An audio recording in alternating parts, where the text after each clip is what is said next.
Euskararekin lotutakoak hala, aipatu dugu asteon urriaren 30ean zabalduko dituzte mugan itxita dauden 4 pasabideak.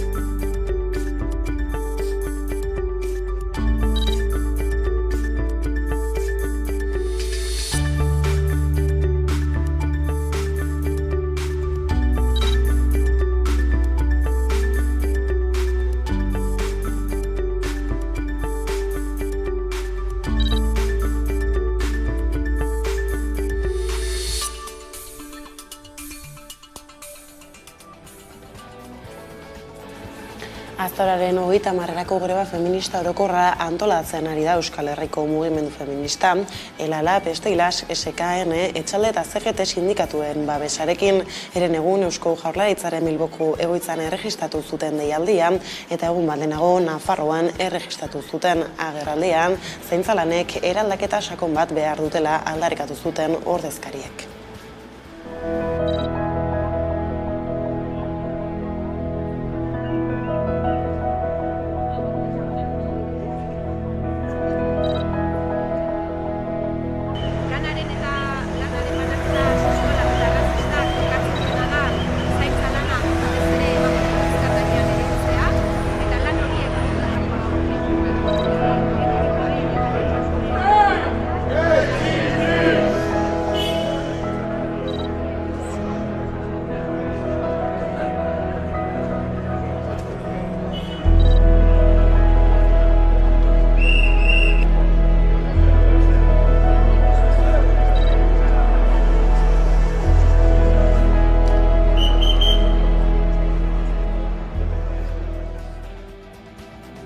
Gaizlatuta berriz asteazkenean Tubacexeko 2 langileren kontra egitekoa zen epaiketa bertan behera geratu zen 2021ko grebaren testuinguruan egondako istiluen harira hasitako prozesua da. Hau auzipetuetako bat fiskaltzarekin eta ertzaintzaren akusazio partikularrarekin akordio batera heldu zen eta espetxa saihestuko du 4 hilabeteko zigorra onartuz bere lankidea berriz azaroan izango da epaitua. 2021ean egindako grebaren testuinguruan emandako gertakariengatik epaituak izan behar ziren Tubacexeko 2 langileren aurkako epaiketa bertan behera gelditu da. Langiletako batek fiskaltzarekin eta akusazio partikularrarekin akordio batera heldu eta 4 hilabeteko espetxe zigorra eta isun ekonomikoa onartu du. Ertzaintzaren akusazio partikularrak 3 urteko kartzela zigorra eskatzen zuen langilearentzat, agintaritzaren aurkako atentatua eta lesioak leporatuta. Beste langilearen kontrako epaiketa atzeratu egin da. Atxiloketa egin zuten ertzainek lekuko bezala agertu behar zirenak, deituak izan ez direlako. Epaiketa azaroaren 10ean burutuko da Gasteizko epaitegietan. Hau ez da Tubacexeko grebaren inguruan egondako lehenengo prozesua. Pasadeen urteko azaroan epaile batek enpresaren langile bat kargu guztietatik absolbitu zuen. Uztailean berriz, langile batek 6 hilabeteko espetxe zigorra jaso zuen. Irailean bestetik elkartasun mobilizazioetan parte hartu zuten Aiaraldeko 3 bizilagunen kontrako epaiketa bertan behera geratu zen eta azaroaren 27 atzeratu zen. Tarteka lan gatazkak aipatuta Euskal Herriko Unibertsitateko irakaslek eta ikertzaileek baldintza kaskarrak salatu dituzte asteon. Asteazkenean egindako lan uztean salatu zuten zehazki ordezko irakasleen lan baldintzak zuzenean eragiten dietela gainerako irakasleei eta ikaslei. Orain urriaren 25ko sektore publikoko grebara deitu dituzten Euskal Herriko Unibertsitateko langile guztiak.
Ordea, Nafarroako Siemens Gamesako langileak kezkatuta daude haien etorkizunarekin, izan ere zuzendaritzak 2021-etik dauden diru galerak aurkeztu ditu. Leire Martinez kazetariak emango dizkigu txosten horren xehetasunak jarraian.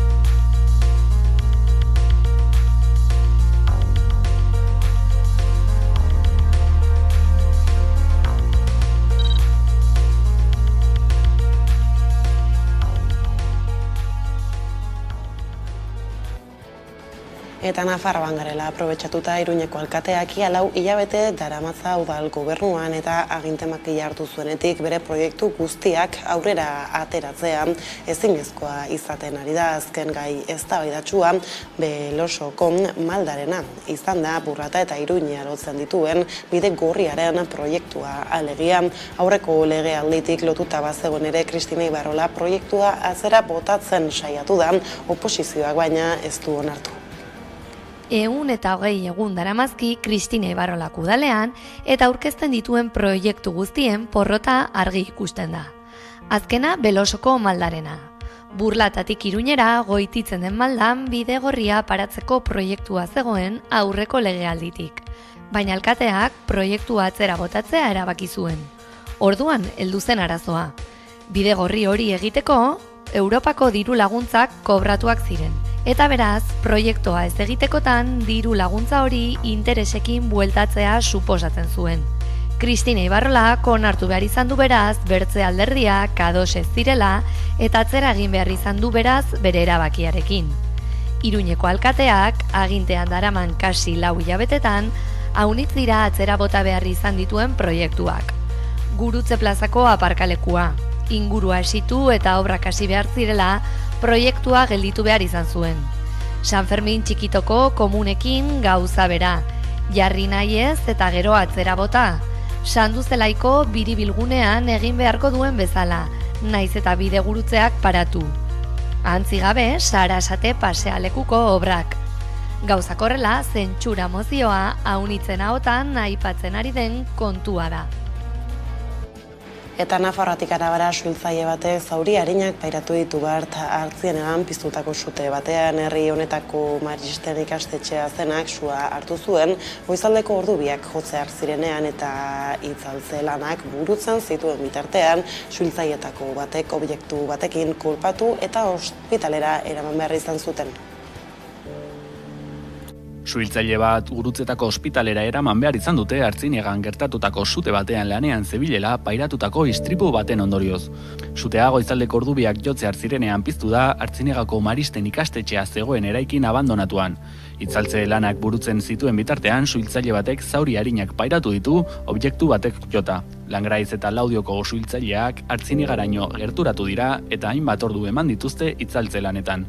Suak kalte material nabariak eragin ditu eraikinean eta teilatua erori egin da. Segurtasun sailak sutearen arrazoiak ikertzen ari da. Honekin nazioartera salto ultimatuma eman die Israelek Gazako biztanleen erdiei. Hau da, 1 milioi bat pasatxo palestinarri 24 ordu dituzte Gaza iparraldetik ateratzeko eta hegoaldera joateko. Hala zabaldu du Nazio Batuen erakundeak eta agindua bertan behera uzteko eskatu dio Israelgo gobernuari dagoeneko tragedia dena hondamendi bihur ez dadin.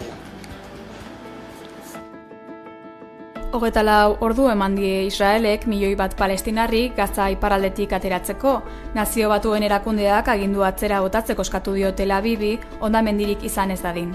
Hala zabaldu du Nazio Batuen erakundeak eta agindua bertan bera usteko eskatu dio Israelgo gobernuari eta ondorio katastrofikoak iragarri ditu egoera arindu ezean. Bart gauean eman du agindua Tel Avivek. Nazio Batuen erakundeari adierazi dionez, Uadi Gazatik iparraldera bizi den orori hegoaldera joateko agindu dio. Gaza hiria hustu beharreko gunean geratzen da. Nazio Batuen erakundeak esan duenez, 1,1 milioi pertsona mugitu beharko lirateke Israelgo armadaren agindua betetzekotan, eta uste du ezinezkoa dela halako mugimendurik egitea ondorio izugarririk gabe.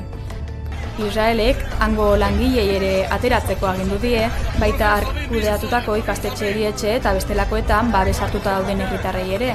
Gainera, gogor jo du Nazio Batuen erakundearen kontra eta uko egin dio Gazako setioa altxatzeari baituak askatu arte. Badaipatu gatazkaren berri gehiagoren zain gurera bueltan kultur ondarea izpide hartu eta ezkiora egingo dugu salto igartu beiti baserri museoa sagardo astea ospatzen ari da eta dolarea martxan jarri dute kirikoketan erritmoran sagar jotzea zuzenean ikusteko urteko une bakarra da eta Hamaika Telebista horren lekuko izan da. 17. mendean nola egiten zuten sagardoa, gaurkoan ezkiora etorri gara Igartubeiti baserri museora sagardo nola bihurtzen den ikusteko.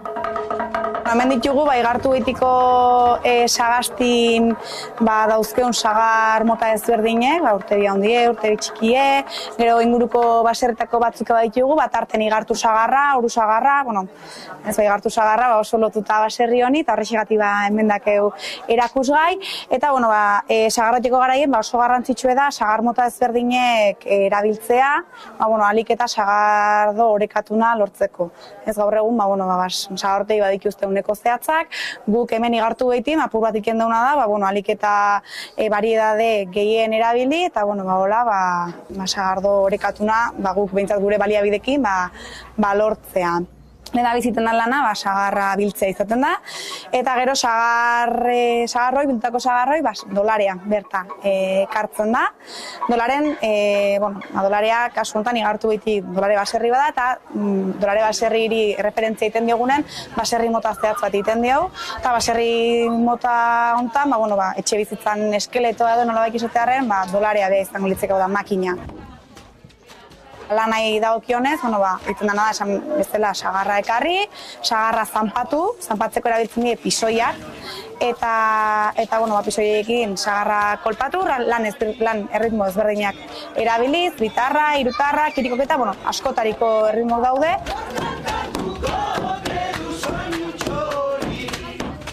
Hauekin lana dinamiko bihurtzen da eta baita ere lankarga hori arintzen da apur batez, eta gero egiten dena da, patxa guztioi, jotako sagar horri patxa deitzen zaio, patxa guztioi bildu, patxaskan behaiek langilek aurkitzen dien lekun bildu, erdin jarri, eta gero hasten die piezak jartzen. Lehendabizi txorrok jartzen dituzte, U formako piezak, gainen patxolak, patxaren gaineko egurrezkola izango litzatekena, eta gero giltzak jartzen juten die gainen.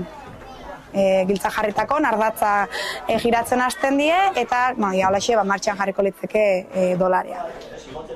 Behin makina martxan jarretako, sagarran zukua ateratzen da, sagarran zuku hoi sagardo bihurtzeko hartzitu indarrauke eta hartzitzeko upeleta sartzen da. Bi hartzidura pasatzen ditu, lehendabizikoa izaten da normalen upela irikita, eta bigarrena izaten da upela itxita.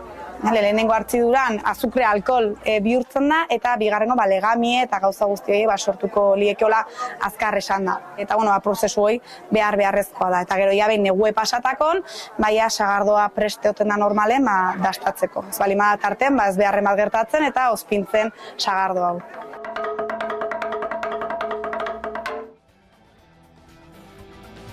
Horrez gain egun hauetan zehar, Iruñeko Gaztelu plazan Nafarroako tokiko produktu ekologiko azoka ikusgai jarri dute. Euraldia lagun bertatik bertara ekoizle eta kontsumitzaileen arteko muga ahalik eta txikiena izatea lortzen saiatuko dira. Nafarroako produktu goxoak dastatu eta erosteko aukera izango da igandera arte ez galdu. Tokiko produktuen astea heldu da Iruñeko Gaztelu plazara. 8. edizioa da aurtengoa eta Nafarroako produktuen erakusleio izateko helburua du. Bertako produktua, ekologikoa eta mimo handiz landutako elikagaiak plazari itzulia ematen dioten hainbat postuetan topatuko ditugu.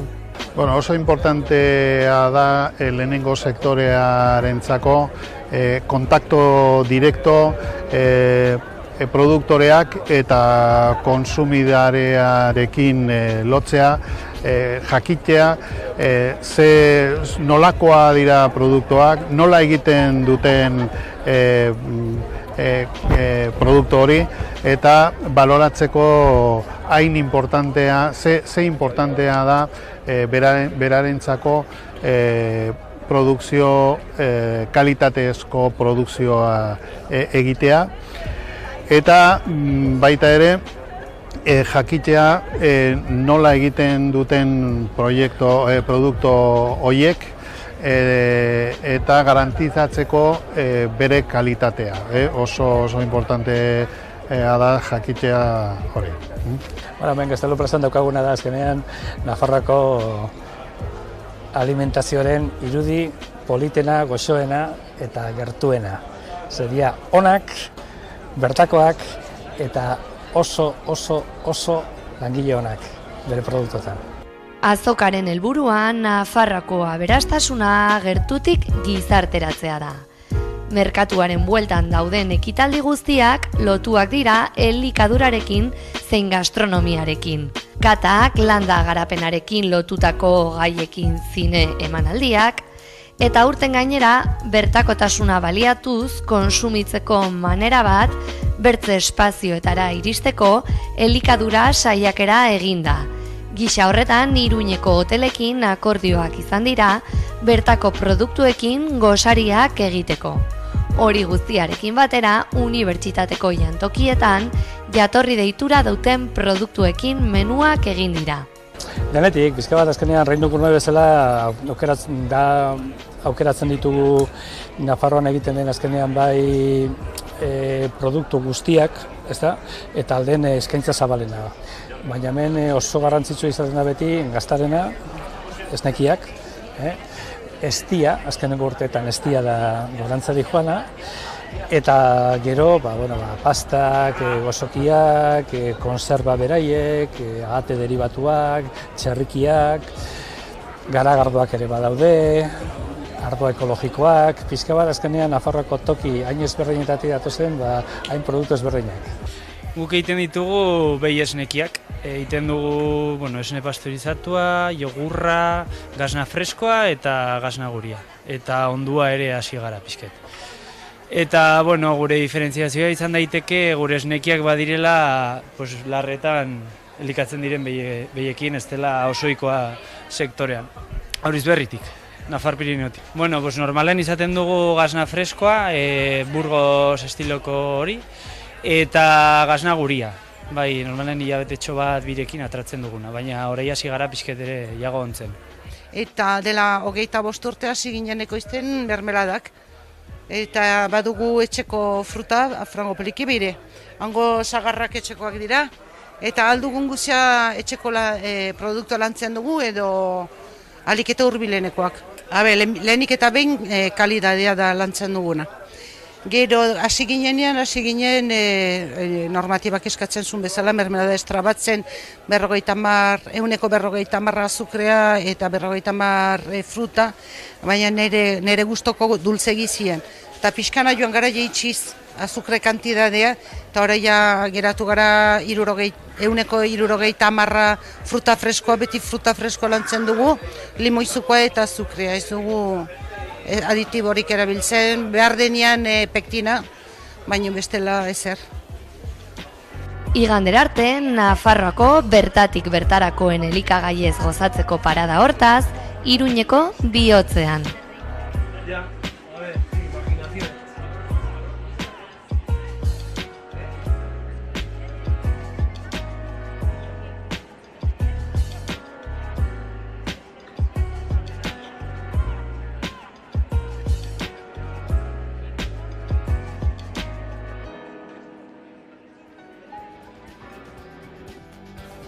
Kiroletan berriz gauerdian hasiko da Hiru Handiak mendi lasterketaren 23. edizioa. 1000 lagunek hartuko dute parte Murgian kokatuta dagoen irteratik hasi 101 kilometro igaro eta Araiako helmugara heltzeko asmoarekin. Hiru Handiak mendi lasterketaren 23. edizioak 1000 korrikalariren parte hartzearekin abiatuko da Murgiatik gaueko 12etan. Lasterketak Gorbea, Anboto eta Aizkorri mendiak lotuko ditu. Mendizalek 101 kilometro eta 5126 metroko igoera metatua duen ibilbidea egin beharko dute Araian kokatutako helmugara heldu baino lehen. Euskal Herri osotik ailegatutako lagunak egongo dira Murgiako irteeran. Gehienak gizonezkoak izango dira, emakumeek parte hartzaileen 15% suposatzen dute.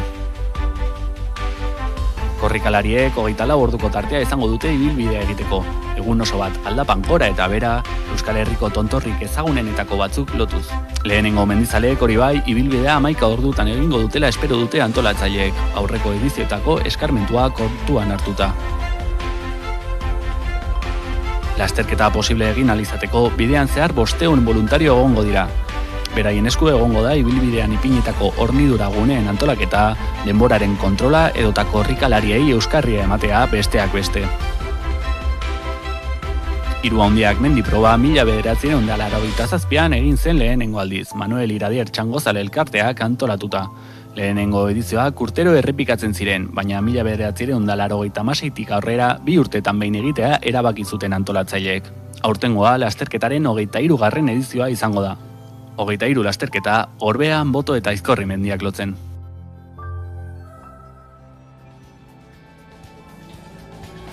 Eta kirolarlotik kulturara salto, asteburu honetan Bernaola zikloak bere 20. edizioari emango dio hasiera.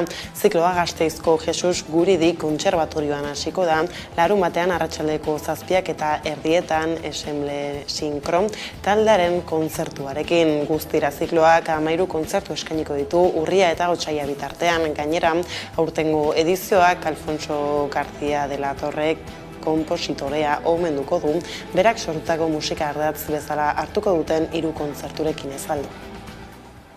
Bernaola zikloak bere 20. edizioa aurkeztu du.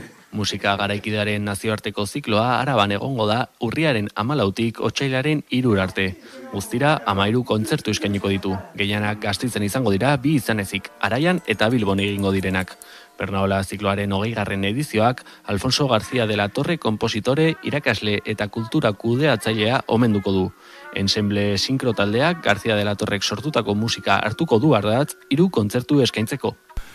Por supuesto va a haber mucha música de Alfonso, en concreto pues 6 obras y también otras 5 obras de 5 compositores que han querido sumarse a este homenaje y han escrito música para la ocasión. Kontzertuak urriaren 14an, larunbatean hasiko dira Jesus Guridi kontserbatorioan. Azkeneko kontzertua Akusma taldearena izango da, otsailaren 3an.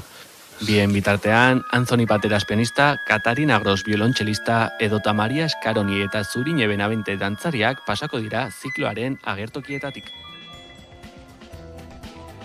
Ostiralekoak hala iritsi gara gurean gaur albistegiaren bukaeraran, badakizue guztiak eta gehiago nahi duzuen aldiro 11.eus atarian asteburu honetan.